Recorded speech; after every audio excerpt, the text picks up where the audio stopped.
First of all, to get into the premises of Isha itself, the serenity and that peace that it brings in is absolutely amazing. That itself has been a great start to the program. As leaders, we are always in a space of doing things. How involved we are in the process. Like what Sadhguru says, that being a leader, our thoughts, our actions, and what we say impacts so many people. And I hope that I go back with that sensibility and that centeredness that I should be delivering as a leader.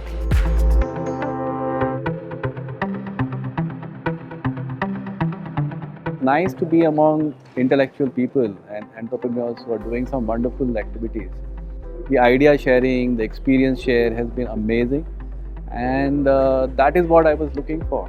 You know, when you're being around with such nice people and listen to their stories, it is very inspiring and it gives a lot of take back value.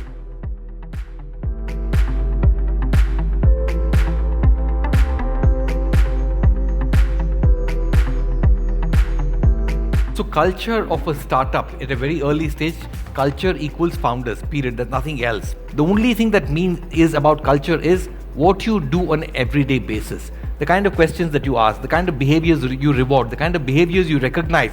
That is culture and nothing else. What you say is not culture. What you wear is not culture. The office get up is not culture. It is the behaviors that you live on an everyday basis. If anybody tells you that you can build a culture in an easier way, that's not true.